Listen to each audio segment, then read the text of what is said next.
And now... So then we go into, the big sequence of this episode. T-H-E-E, big sequence. Yes, there's a lot going on.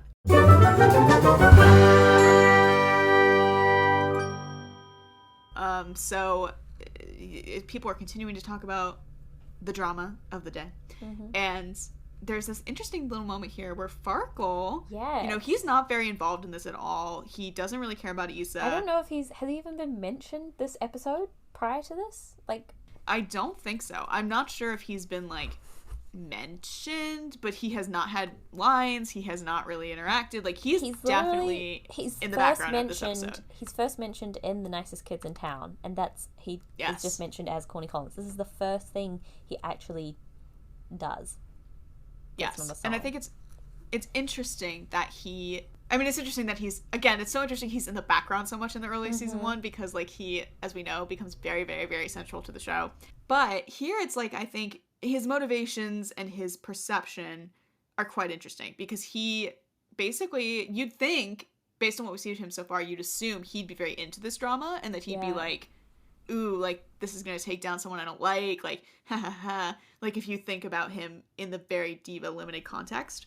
But we see here that he's tired of it and he's not interested and he's can you all just shut up? I just shut up. I don't care. Talk about something else. Get over it.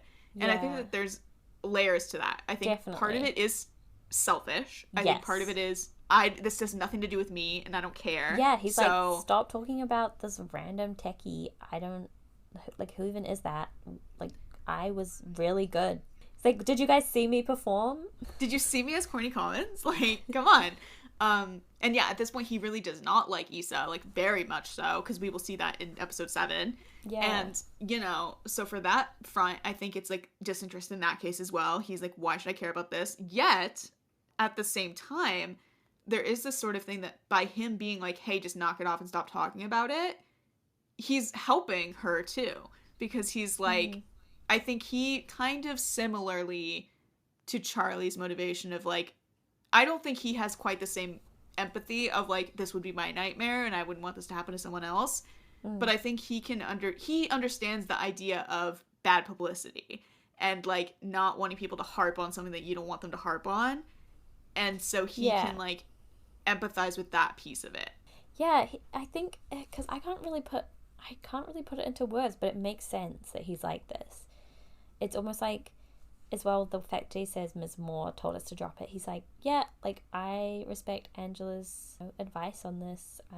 I agree. What is the point? It's not. Yeah. It's not important.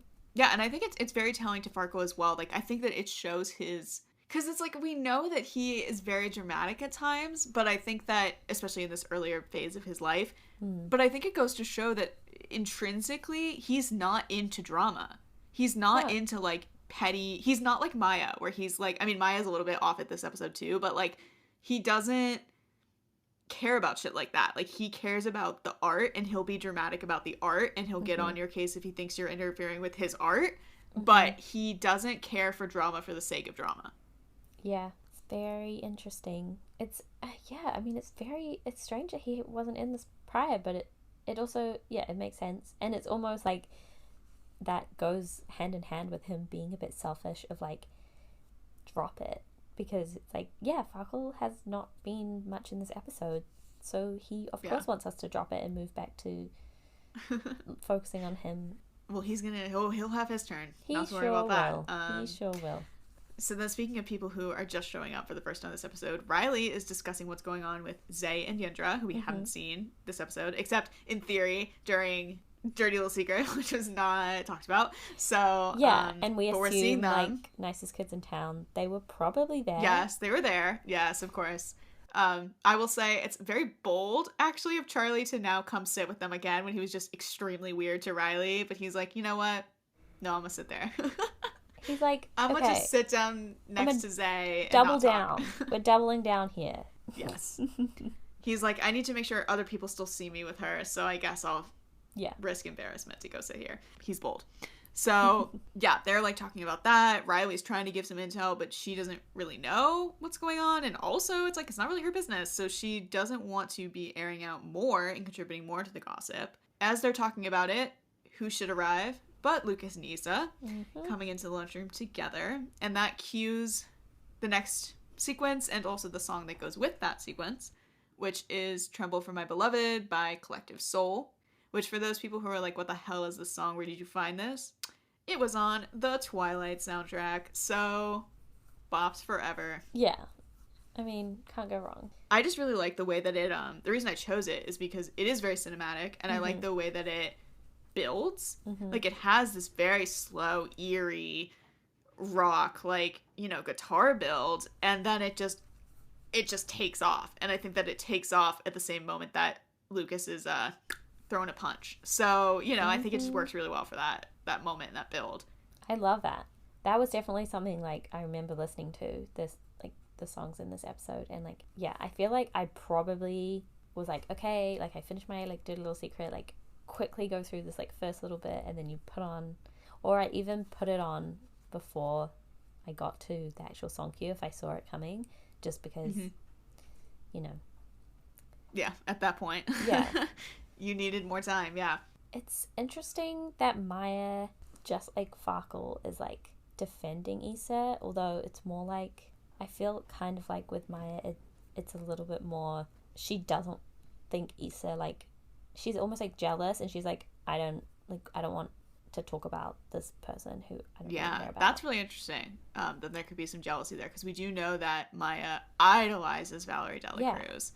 And so to learn, like, what the fuck? Like... Yeah, I think it kind of threatens her, like, you know, it girl top spot in a way, just because it's like, if Issa had tried, she could have easily been, well, you know, we don't know for sure because Issa wouldn't do this, but Maya's like, wait, this is like, is she, like, technically cooler than me because her mum is, and she's like, oh, she's, like, reconsidering her life. She's like, oh. And again, like, I think it really, like, goes to show, same thing with Farkle with Maya, that Maya's a bitch, you know, don't get me wrong, she's a bitch, but she is not into petty drama. She doesn't do, like, gossip, he, like, she's not vapid like Sarah. Like, she's not into it to be mean for the sake of being mean. Like, if she is gonna be a bitch, it's because she thinks she has a reason to be a bitch. Like, when she's after Missy in season 3, that's because Missy's on her turf and is, like, being a bitch. And she's like, no, I'm the bitch here. Just how many times can I say bitch in this episode? But, you know, like, has such a different motivation. You know, I think we talked a little bit at some point about how Maya is really actually much more calculating, and we talked about this when we were talking about her perception of Riley and Charlie, where she cares about things when she perceives it could affect her plans or her situation, and she's much more cold and calculating than one would maybe expect a diva to be. Like, she is not very emotionally motivated. She's very logically motivated. Yeah. And so I think here, while I do think that jealousy angle is interesting and could probably add something, I don't think it motivates a reaction out of her. Like, she's like, this does not affect me, so I don't need to deal with it. Yeah. Yeah, and then Sarah and Wyatt are just terrible, and we hate them. Yes, everybody else in this scene, I mean, even Darby a little bit, but Darby really only said, like, I can't believe you didn't tell us, so she's not the worst. But, like, Chai, Sarah, Wyatt, like, they're the ones that are like, well, we know Chai loves drama, but, you know, like, they're the ones that are really digging into it for the sake of the drama and for being petty and being rude. And it's interesting that, you know, Maya does try to get them to lay off, and they don't. And so she's kind of stuck with, like, she's lost a little bit of her stance because this drama has overtaken everything, which can also contribute to why she's like, I'd rather we just not focus on it.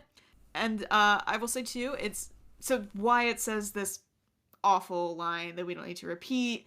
And I will say, I just want to be clear, like, the only reason that I would include a line like this is because S is amazing, and, you know, S being autistic, like, she can really speak to, like, what this experience would be like and what is appropriate to include in trying to write a storyline like this. So she was very clear and key in the writing of this whole storyline here. And, you know, if she had not approved that line, I would never put it in. Like, it's very much like, I want to be sure that we're including it for the narrative importance, but also that it clears some bars with the actual autistic people who are consuming this content. So she cleared that. She said, yep, that sucks, and we're going to include it. So that's what we have him say, using the R slur. And obviously, that's not going to go over well. And that is what brings us into, even though Issa's like, yo, don't do anything, like, just don't leave it. I might be about to cry, but just forget that. Lucas is like, for sure. Yeah, for sure. Totally. Yeah, for sure. And then he turns around and he punches Wyatt in the face. So that's our boy. That's how it goes. Disrespect.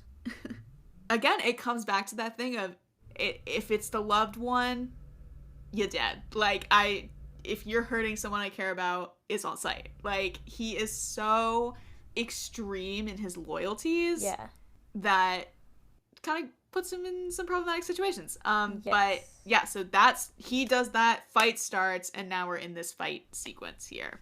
Oh my gosh, like, I don't support fighting, but at the same time, I love a fight sequence. I think the thing about a fight moment in a show is just that it really shows people's, like, emotions in this physical way that you don't often get to see. Like, the fact that they would be so charged up that they would go to that, and that there's often these other dynamics going on around, like Dylan and Asher running across and coming to defend Lucas. Like, that's something we wouldn't have got to see otherwise. And the fact that everyone else wants to look, it's this kind of, it's theater. It's really just, it's quite visceral.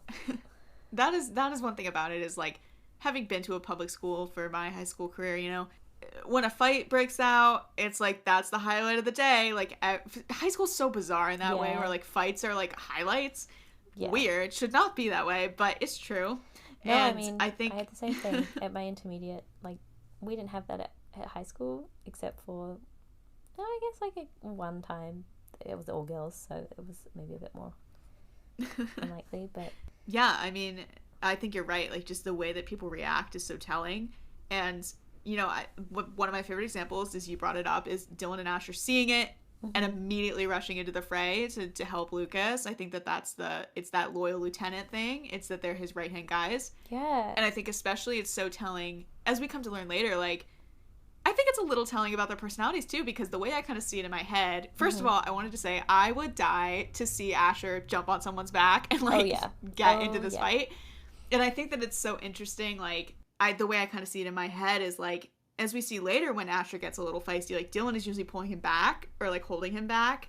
And I think Dylan, to me, in this moment, when they're both running into this, Dylan's motivation, I think, is, oh no, gotta stop, gotta get Lucas out of there, gotta help him if I need to, but like, gotta get this under control because my friends are gonna get hurt. Whereas Asher, as we know, is secretly feral and is like crazy. So he sees this, he's like, I don't want to fight, but I'm a fight. And so he's like there in it, like feral mode activated. Yeah.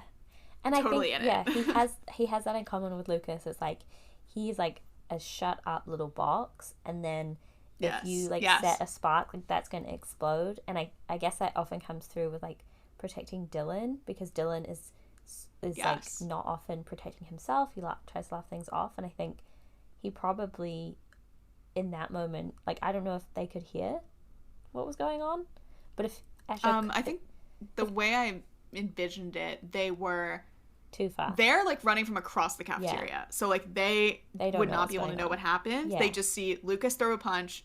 He would not throw a punch unless he had a good reason. Exactly. We're over there. Ash is like, I trust it. Let's go. Yeah. And I think it's interesting too, like, that same point, like, that's another similarity that Lucas and Asher have in common is, yes, when Asher gets feisty, typically it is because of Dylan, like, someone is being mean to him or saying something bad about him. That is the root of his and Maya's major grudge.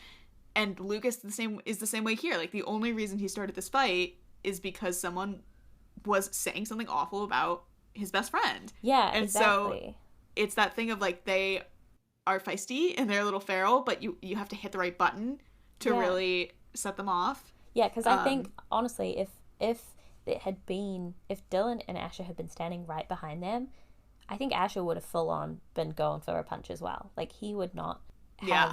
I mean, we have seen in later seasons and later episodes that when people come for Dylan, or even Lucas sometimes, like when Missy was picking on Lucas in 302, like, he's the one that's like rolling up his sleeves and he's like, I'm gonna go, and then like Dylan has to like hold him back by the waist and like get him to calm down, which is just, you would not expect that from him so early on, but that is a very big part of his personality.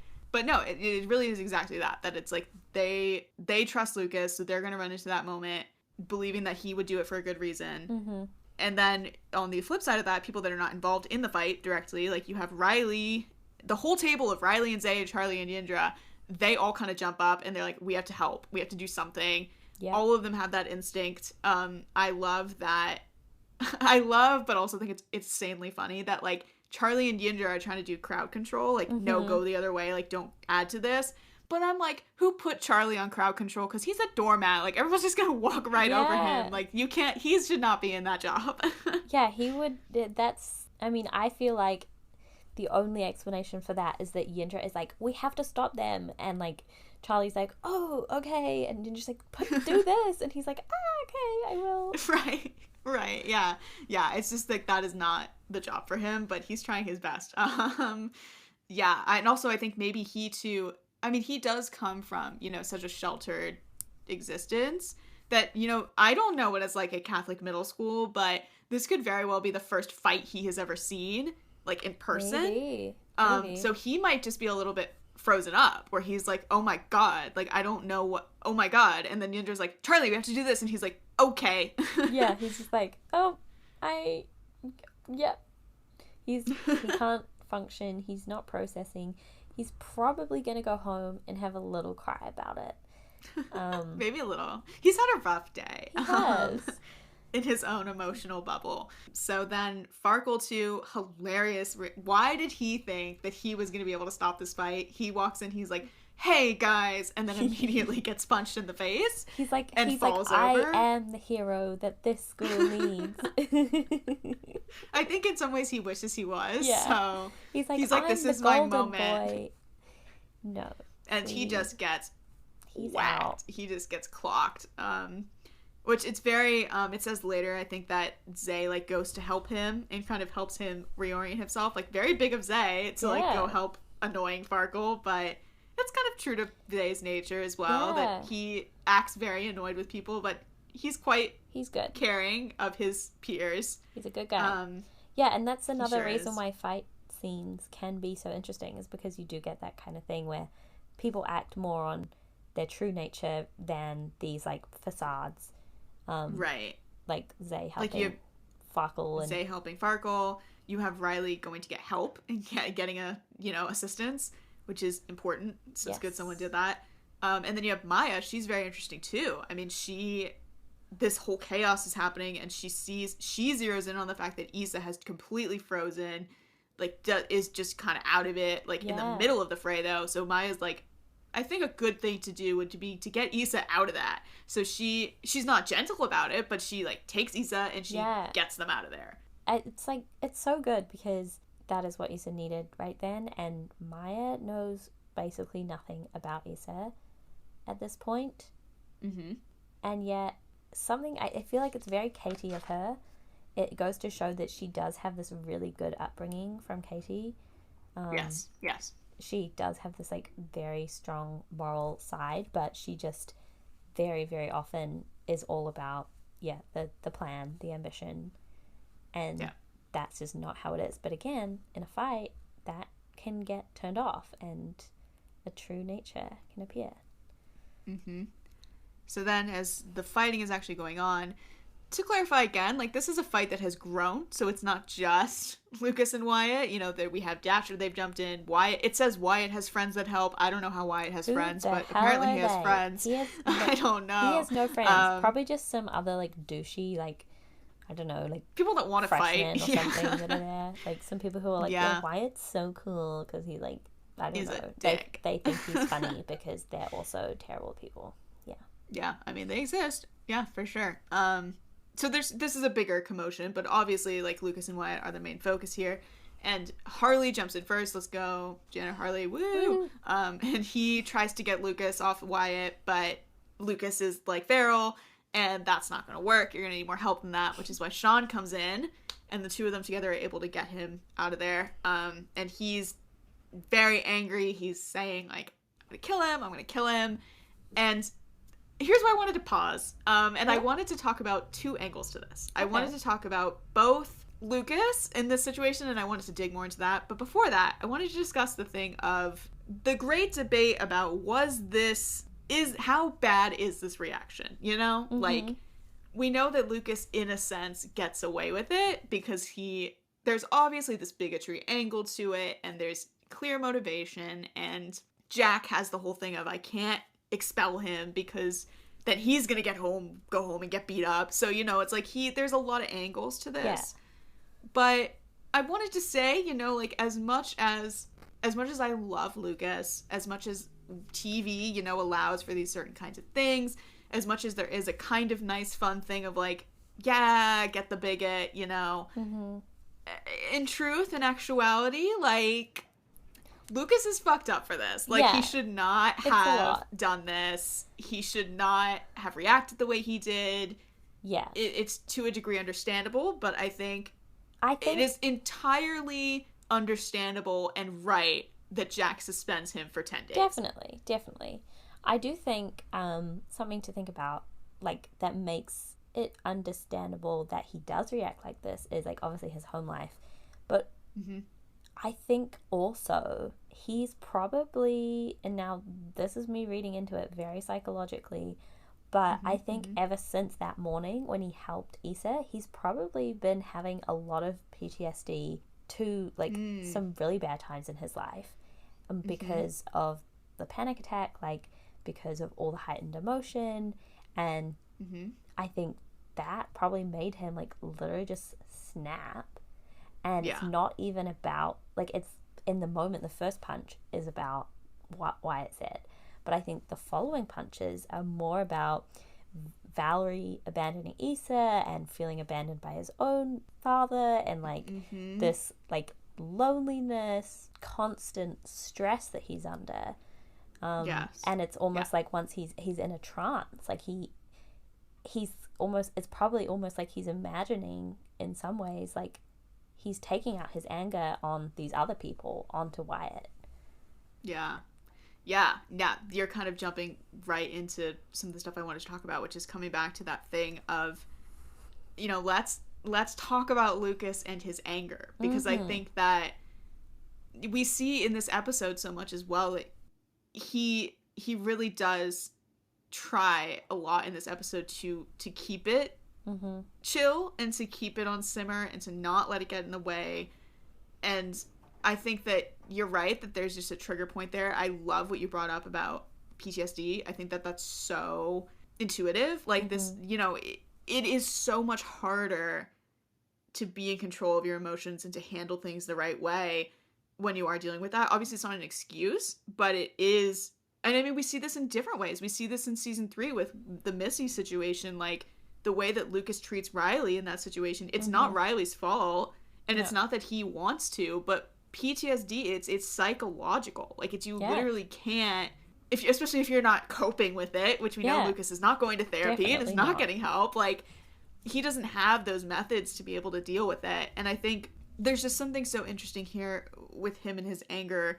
I think that we see later that this becomes, as he becomes more mature and he, you know, learns his own coping mechanisms and all that kind of stuff, I think here he's unleashing this part of himself, and he does get consequences from it, and I think he realizes that there are consequences.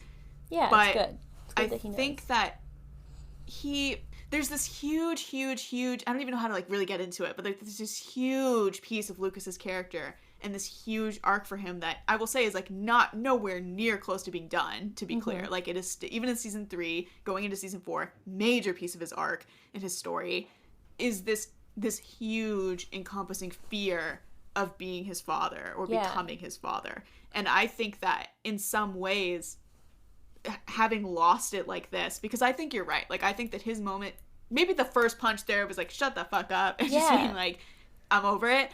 But the loss of control here, where he really does, like, black out, kind of, and, like, go into this other, like, that is what he is so scared of, is that doing that a lot, or doing that to people he doesn't want to do that to. Yeah. And yes, it's learned, and it's something that he has seen and been a victim to and inherited, and he struggles with that. But I think that is just such a huge thing of, like, after this situation, yes, in the moment he's still defensive. I think, actually, you see it, we'll talk about when we get to that scene, but he's ashamed. Like, he's not defensive in a, like, prideful way. He's defensive in a, like, I had no other choice way, which, again, is not true, but, like, to him it was true. But because he has in his mind, there was no other choice. Like, the PTSD, it can make him so one-track mind. Like, it literally removes, like, the brain function, So, of course, he's like, yeah, I didn't have a choice. It's like oh my gosh, like, we could get so psychological with it, but it's like we can. But yeah, I mean, I think in some ways he obviously hates being suspended because he hates being at home. But I think to a degree, I think he likes the fact that he kind of just got to disappear, because I think that when he comes out of that moment and he starts to really process what happened, I think he really is. He's not upset with himself because of why he did it. Like, he's like, why it sucks. Yeah. But he is disgusted at himself with the fact that he became that for even a second. Yeah. And that is such a huge, like, we see so much of that in the series of him trying to, it's this, like, this battle of, it's so interesting because it's like the anxiety of it is like, we see this, for example, in season 2, right? Like, when he has that monologue in 206 where he's acting so aloof and such a little bitch and, like, I don't care about anything. And then he has this, like, kind of frantic, it comes off like anger, but it's really more just emotion of, like, here's everything that's wrong. I wish I didn't care. I wish I didn't care. Because when you don't care, you don't have to deal with the overwhelming emotions that you don't know how to deal with.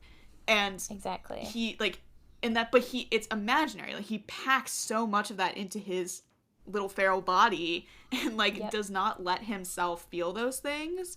And that's why it becomes worse in a sense. And I think that he really just is really, really struggling with that part of his life where the thing is, like, the way that Kenneth is, where yes, I mean, to a degree, anger management is out of your control, but Kenneth is choosing to do these things. He is choosing to hurt Grace. He is choosing to hurt Lucas.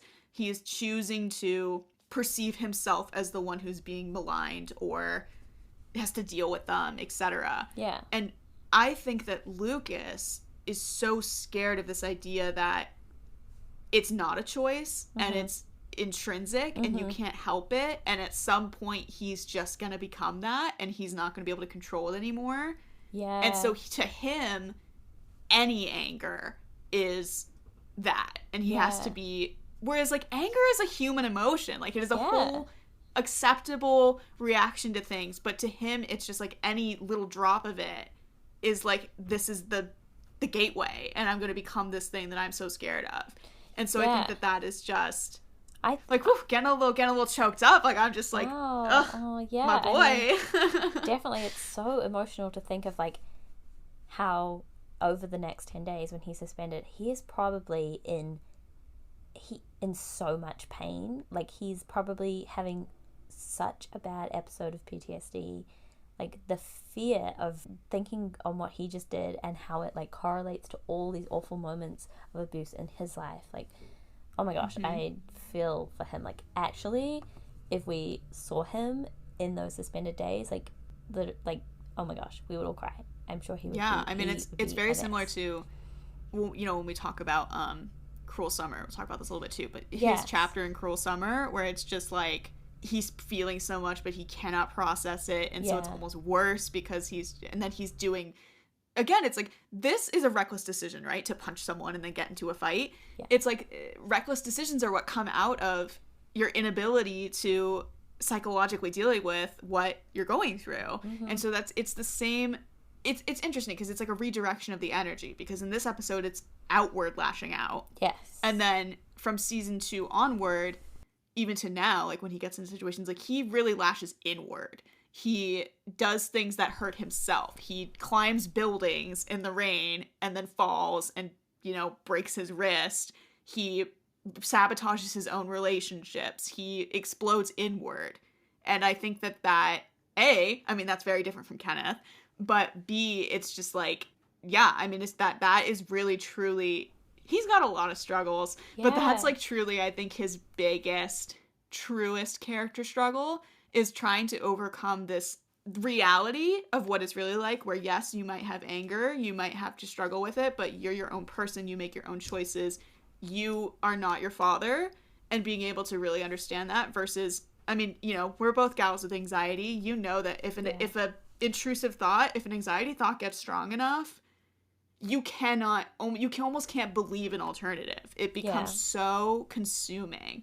And I think that that's what he's constantly fighting, is this fear of like, is that anxious thought of I'm going to be my dad. Yeah. And anything that adds to that is making that stronger. Definitely, because, you know, there are times when just something happens and suddenly it's like the anxiety has like morphed into this new thing that it wasn't before, and like it's kind of ridiculous because it can be one thing for so long, and then suddenly this new like intrusive thought can make it this whole other thing. And I almost feel like Lucas at this point, like he doesn't like himself, but after this he is like disgusted with himself, he's ashamed, and he definitely starts hating himself. Like this practically starts him on that journey towards what he does in season 2 in Cruel Summer.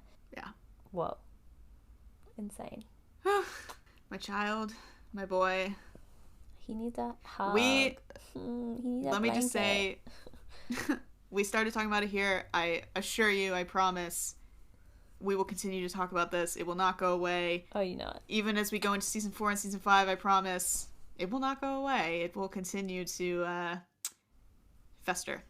So, on that lovely, charming note, we move on. The fight has ended. They have gotten Lucas out of there. They've taken the others out as well. It says Asher and Dylan have scrapes, so good for them. Badasses. So then there's this great moment where after Zay's like, Farkle, are you okay? And Farkle's like, oh my god, I was punched. He looks at Riley and Riley looks at him, and they kind of just shake their heads at each other like, god damn, like what is going on in this school? Welcome to Adams. So yeah, we get out of that. We've moved on. The fight has happened. Now we're in the detente. Maya has taken Issa to the dressing room, and that's like kind of her sanctuary in some ways, at least at this point.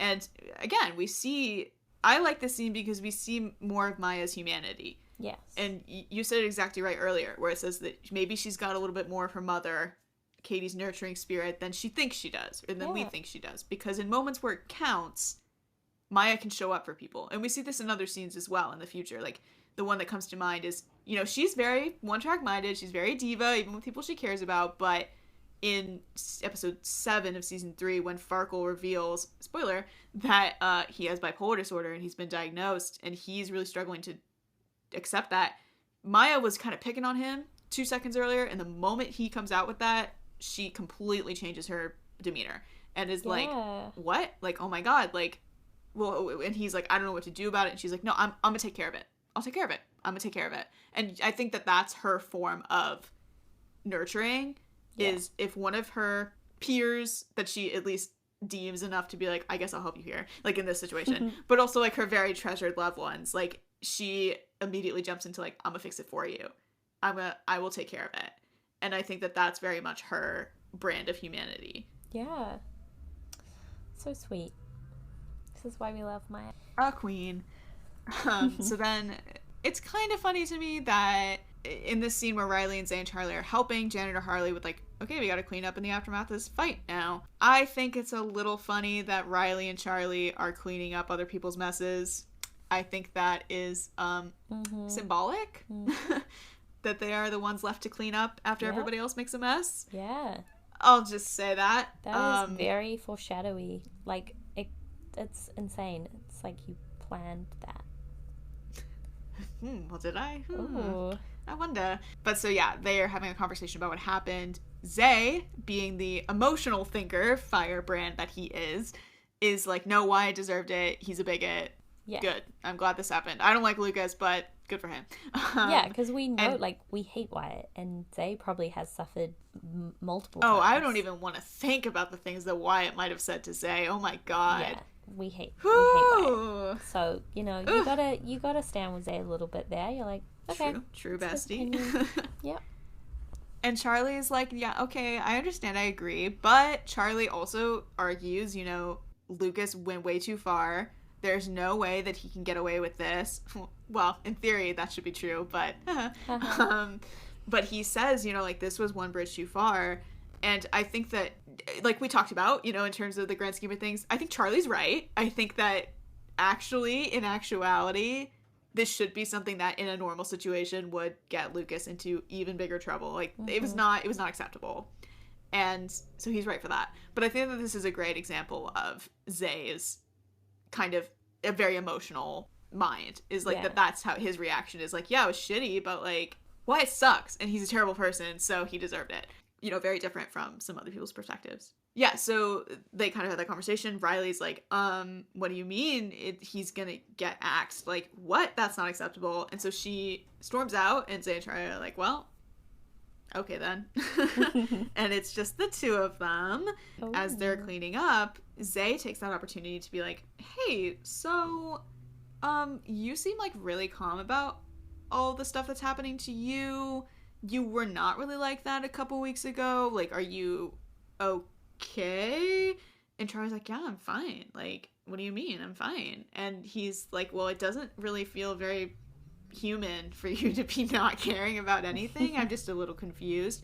And what I love about this moment is that Zay's line of questioning and his keen insights into this situation literally makes Charlie uncomfortable. Like, he's like, why can this person see right through my facades when no one else sees through my facades, or at least is bamboozled enough by them that they don't try to dig any further? Whereas, like, Zay is bamboozled. He's like, what the fuck is wrong with this kid? But he's also like, I'm gonna get to the bottom of it, which is a little bit like in 102 when he was like, this is weird, I'm gonna get to the bottom of it. So that's his power. He has a talent.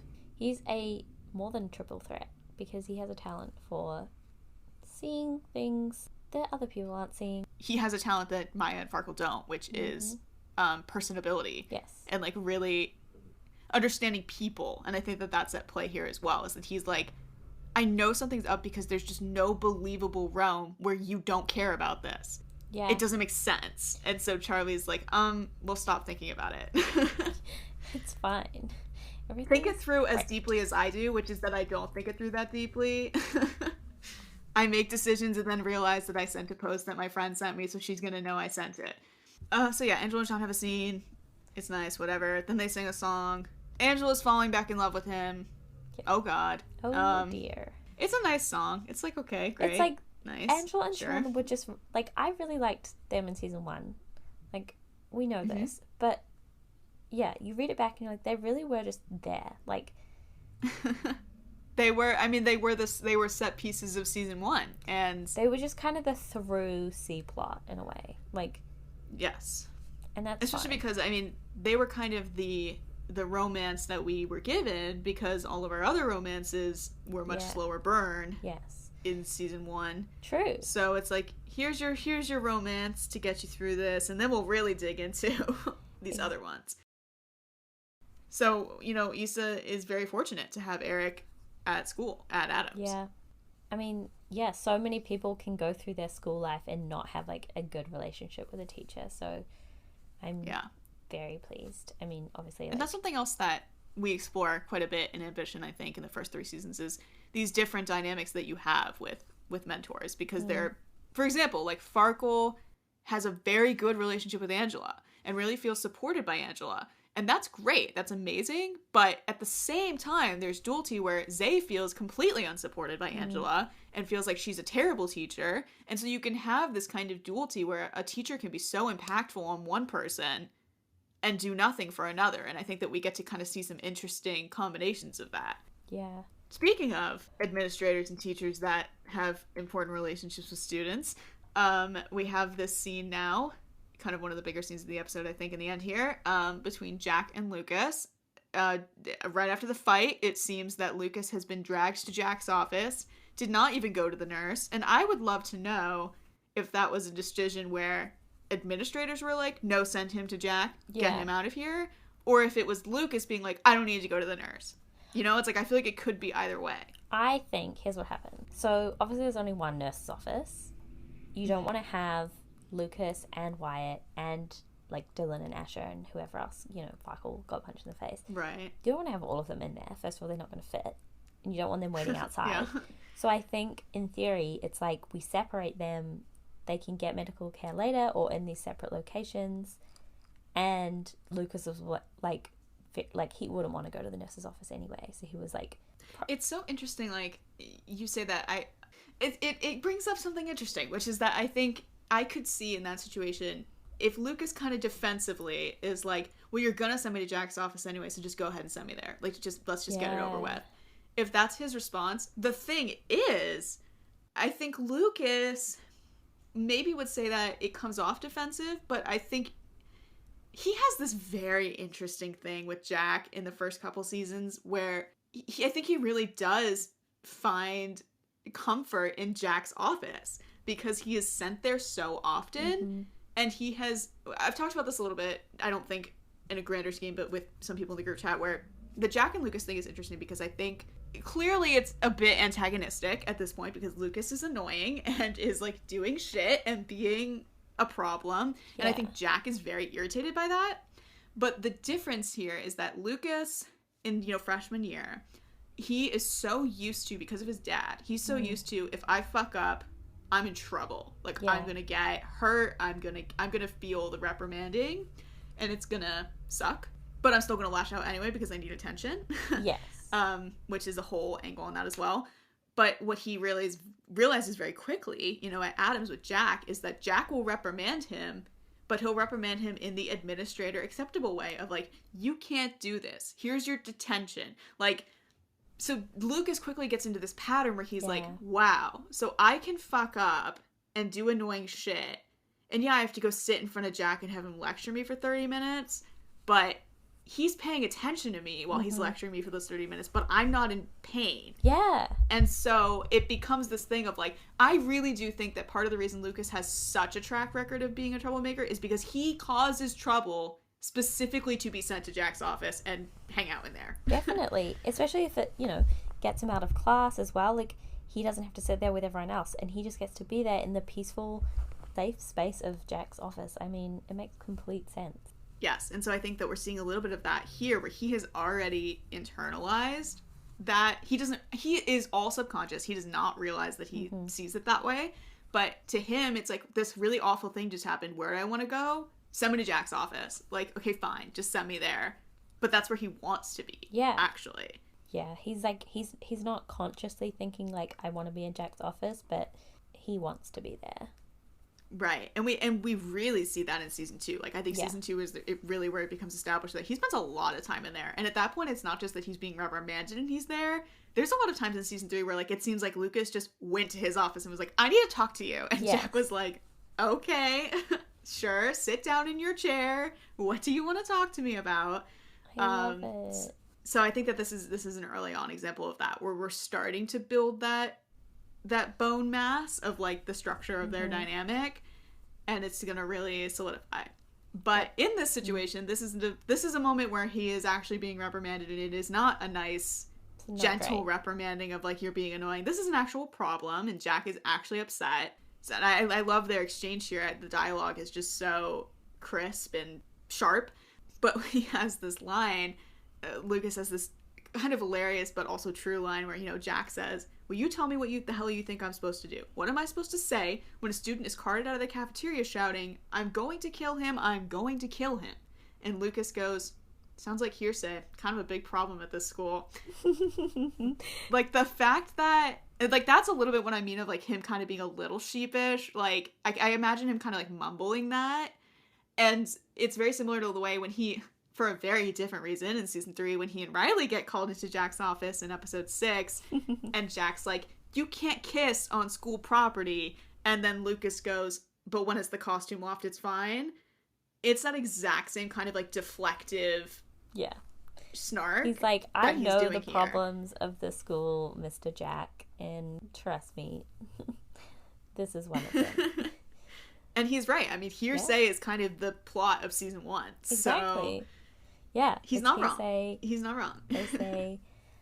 I mean, and the thing is like, Jack is still, like, he's probably aware that this isn't the kind of trouble that Lucas usually gets into. Like, he does little tricks, mischievous things, he skips. Mayonnaise on the floor. Yeah, but he doesn't get violent, and knowing what he knows about Lucas, he would be like at a real, like, he's like, well, I don't know what to do because this is serious. Like, Lucas is like, clearly something's gone very wrong and he doesn't know what that is. Right. And I think we see that a lot of that in especially like season 2, like as Jack is trying to figure him out, where he says like, you know, Lucas says like, well, you don't understand, and Jack's like, you're right, I don't understand, like, you have to help me understand. And I think that this is one of those, he's not even at that point in this episode, because he's very much just like, is this a joke to you? Like, are you really so out of it that you just don't care? But I think you're right that he would have that instinct of like, this doesn't seem normal, especially because he knows when Lucas was admitted and he was pulling this favor for this mysterious patron who was helping Lucas get into the school, he knew that part of the problem was that Lucas had problems with fighting at Quincy. He had problems with fighting, and he had problems with truancy. But again, like, what's the factor there? At Quincy, his dad was there all the time. And so you're having more of that PTSD, and you're having more of being on edge and like being defensive. And so here, and I think that would be noted, is that at Adams, yes, Lucas has had his thing of chasing Farkle around the auditorium, and like he gets very easily riled up by Farkle being annoying, and you have little moments like that. But you're right, he has not done anything like this in the 2 years that he's been there, despite a track record of having been like that at Quincy. So I think it is very, like, Jack can tell, like, something doesn't add up. He is perceptive about some things. And this is not everything, but some things. Yeah, so he's like, are you really, like, is this really a joke to you? You're lucky that they're not pressing charges. This is serious. And Lucas's defense is he brings up, like, well, he called Dora this awful thing, and I'm supposed to do nothing. And that's news to Jack. He had not heard that piece of it yet. He did not realize that had happened. And that completely kind of takes the electricity out of the scene and like allows it to settle somewhat and changes the tone of it, because now it's like, okay, there's another layer here. And that's great. And it helps Jack, because it does make him realize, he's like, okay, this isn't Lucas being a little feral cat. This is like a different thing. Yeah. There's something going on. Like, there's a piece to it here. Yeah. But Jack handles it correctly in the sense that he empathizes. He says, you know, I didn't know that piece. I'm sorry that happened. It's unacceptable. But you didn't react appropriately either. You still did the wrong thing. It is not okay that you did that. And there has to be consequences. You can't just beat up another student and not get away with it. So Lucas kind of challenges him. He's like, okay, so what? And Jack explains what everybody's consequences are going to be. If Sarah and Dylan and Asher are going to have a day's suspension and Saturday detention. And there's a little moment here that I love where he says that, and Lucas immediately was like, no, don't punish Dylan and Asher. Like, they were just coming to my aid. Like, they don't punish them. Which, again, I think shows that same thing of, like, if you're one of his people, if he loves you, he's protective, like, he cares. And so the moment that it's like Dylan and Asher are gonna get in trouble for him, he really, that affects him, which is just, he loves them so much. Then we learn that Wyatt is getting a week-long suspension, especially with the context of what he said. But the final push, as Lucas prompts him to say, is that Lucas will be suspended for 10 days. To me, I think this is he deserves this. I think, again, he needs that punishment. He deserves it. But I can imagine that was a very heavy decision for Jack about how to deal with this. Because typically it's like, okay, if he mayonnaises the floor, all right, I'm going to give you a week of detention. And you're just here for another hour or two after school. Or you're here during lunch, you know? But in this situation, it is a big decision for Jack to be like, I know his home life is not safe, really. I know it's not ideal. So for him to have to balance those scales of like, I could be making this worse, but he really does need to be punished for this. He can't just get away with this. Like, that is a big decision for him. It is because of the context and the circumstances of Lucas's situation. That is punishment. Like, that is not just like, woo, 10 days off school, see ya. It's like, you know how serious, I know you don't want to be there, but that you can't do this shit. And we have to both deal with that. Yeah. You have to, like, at least give the show that Lucas, like, even though he knows what he is sending Lucas home to, he also has a school to run. Yeah.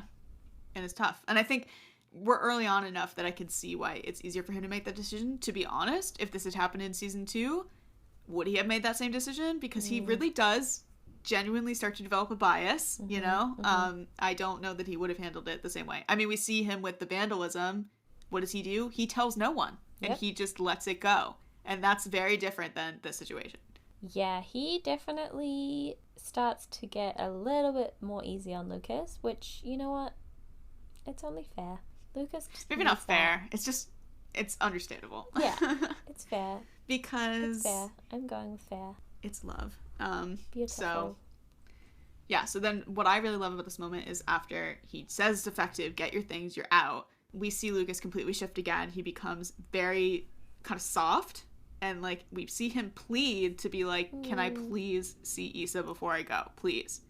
And for him to say please, I think is like, wow. And Jack's soft. Like, okay, I can give you 5 minutes, but that's all I can give you.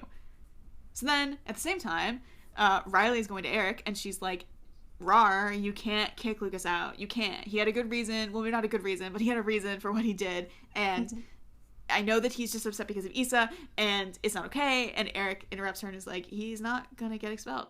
And she's like, well, oh, good. What? Like, she's totally like, wait a minute. Really? And this is when, big dramatic reveal, all these reveals this episode, she gets a little bit of the context of why Lucas is even at Adams, which is also our first context of the viewers of why Lucas is at Adams, which is that he has a difficult home situation. And the way that it is put presently is that Kenneth is not the most charming of men. We don't really come to understand what that means to any degree, for sure, until episode 9. But it is put out there. It has been presented that that's the situation. And the reason he's here is because a friend of Grace's, who is a mutual friend of Jack's, pulled a favor to ask if he could be enrolled in Adams. And that becomes this kind of little mystery, little lingering question mark throughout the seasons.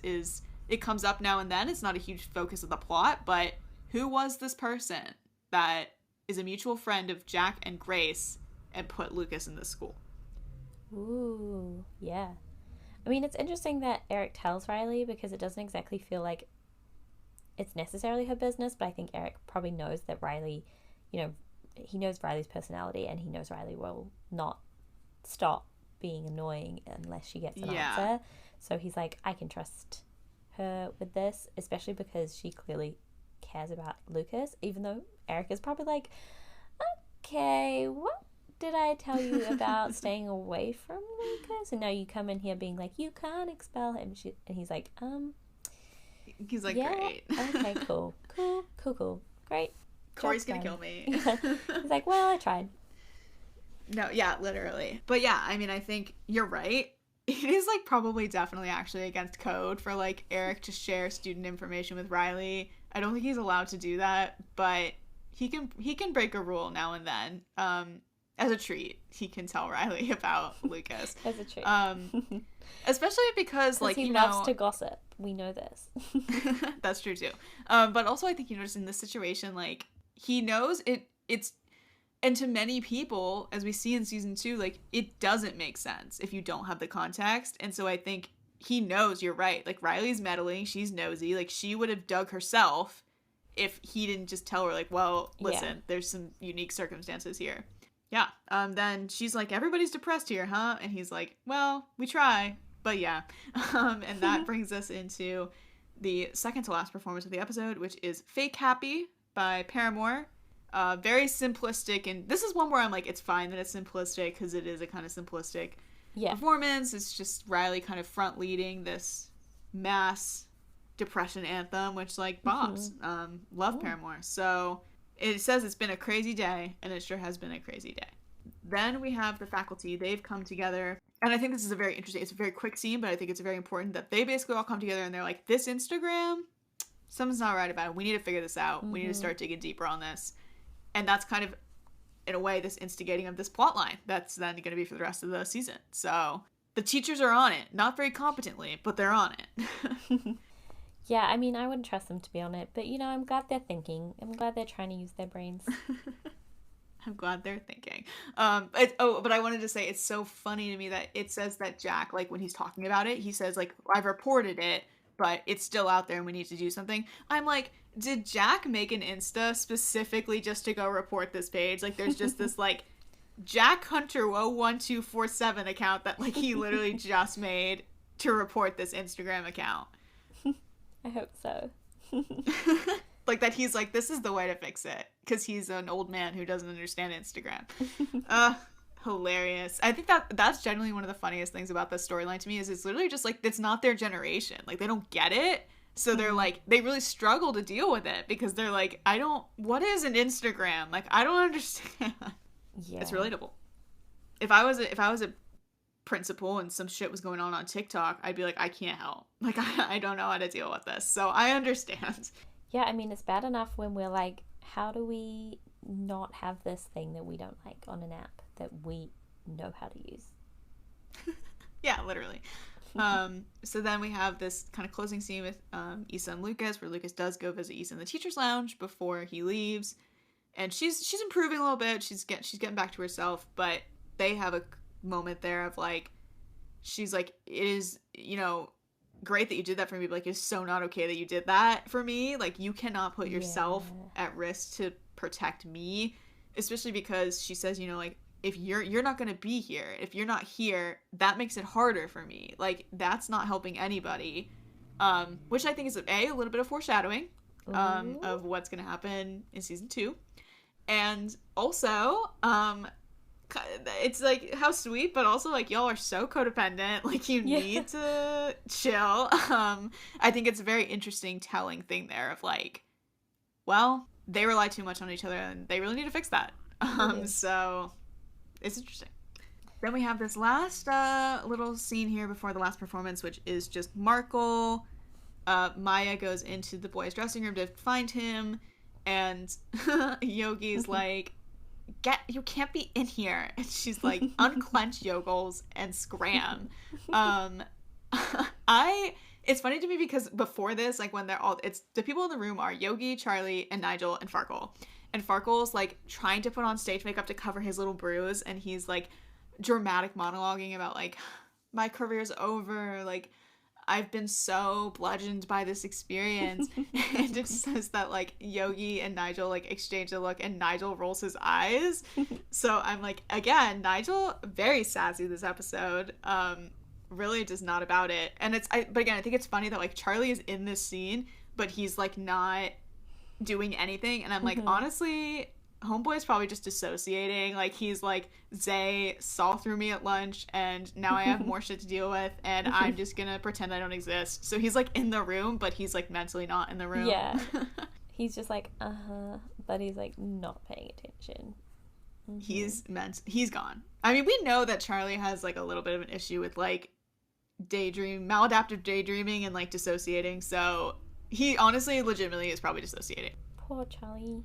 So then Maya comes in, she kicks them all out, and Farkle's like a little scared that she's come to look for him. He already got punched once, but he dramatically says, it's a true shame, with a face this damaged, I'll probably never work in this town again. And I just love that he's so dramatic. Yeah. Like, I love how stupid he is.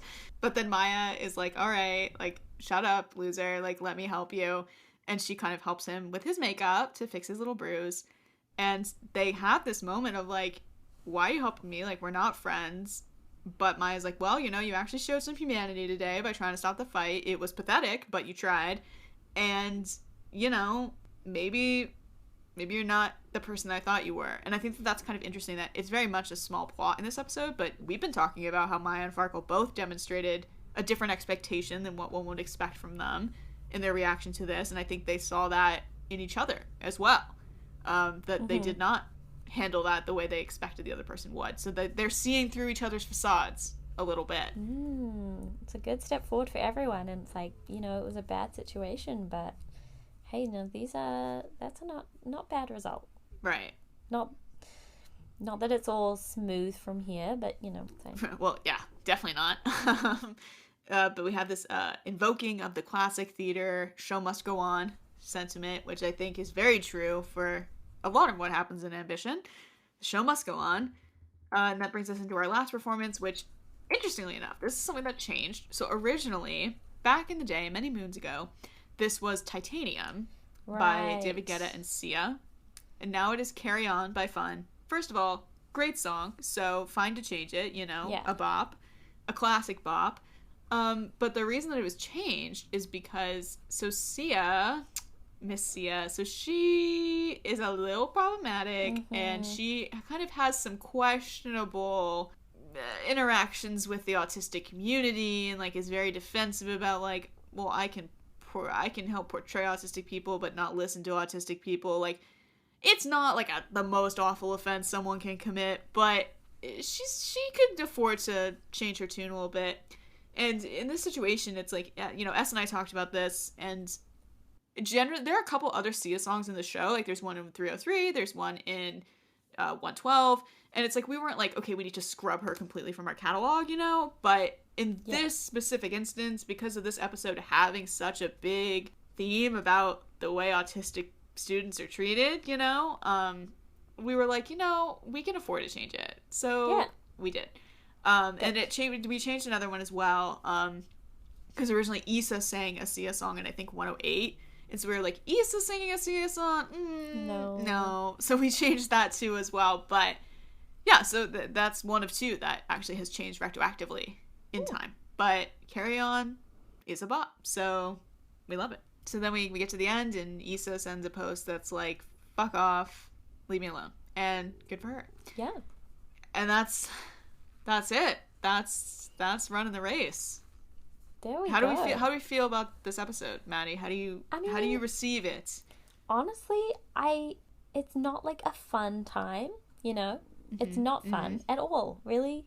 Is it like, it has a couple of good performances, but it's mostly just not that fun, not happy, quite stressed. But I feel like after unpacking it, I feel really good about it, just because I feel like we like dug so deep into these psychology profiles of everyone, and that you can see all these little things in this episode.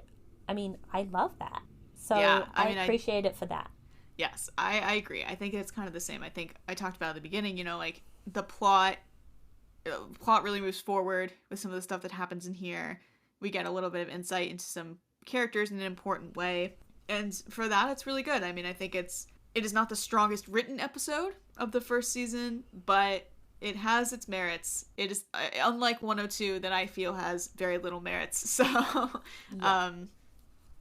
for that, yeah, I mean, you're right. But the thing is too, like, I found experience with Ambition where, I mean, the best episodes of Ambition tend to have a balance of the emotional and the fun. But the truth is as well, I think, you know, some of my favorite episodes are the ones where it is not fun, really, you know, where it's a bit heavy or a bit, I mean, we'll talk about this when we get there. My favorite episode of the show remains to this day, even after many episodes that I love in season 3, 210 is 210, yes, which is Rarely Pure, Never Simple, which again deals pretty directly with Lucas's situation, and that's a big forefront of it. And it's a very, I mean, it has elements of comedy because it has Farkle kind of being off the shits in a fun way, but it's a very heavy episode. It's dealing with Charlie's sexuality and Zay and Charlie's relationship. It's dealing with Lucas and his abuse situation. It's dealing with Farkle post-suicide and trying to readjust to life. And I think that it has a lot of heavy moments, but it's my favorite because of the fact that it is so, I feel that it explores them in that way that is so effective and so meaningful and really digs into these characters. So I think that, you know, sometimes maybe it's not fun in the sense of we're having a laugh, you know, it's not like Class on the Run, which is mostly just very fun, but it's if it really digs into the characters, to me, that's what makes a really good episode. So yeah, and I think that is what makes this episode last in the end. Mm-hmm. What is your favorite performance in the episode? Favorite performance, so easy. It is Dirty Little Secret, because that is like the most, it's just the most, again, very character-telling, character-driven performance, even though maybe it's not obvious, or maybe perhaps not, depending on your viewpoint, subtle or unsubtle, but it's just so, and I love, again, that it's so unexpected. It's in the sense that it's like, Charlie's about to sing, oh, I bet he's gonna sing Shawn Mendes, and then it's like, no, All American Rejects. You know, like, I just love that it's a bit, it catches you a bit off guard, and for all the other reasons that we talked about. So. Yes, I agree. And I also love Nicest Kids in Town. Yeah. So yeah, when we come back we're about almost halfway through the first season, if you can believe it already. We're gonna go do the acoustics episode, and then we will be really well on our way. So hopefully y'all are still with us and you're enjoying it and you're listening to these 2-hour podcasts. Our apologies, but not really, because I'm not apologetic about it. As always, if you have any questions, if you want us to unpack something specific, or if you just want to know our opinion on something, you can reach us at our Instagram or at our either the Ambition Tumblr, or I swear, I promise that our page is coming. It is almost ready. We will have an ask box there that you can also send questions to. And, you know, our YouTube, you feel free to leave a comment. So loves a comment. Yeah. Nice. What say you, Maddie? Anything else? No, in theory. In theory. In theory. All right. Well, with that, welcome to Adams. This is it. Bye.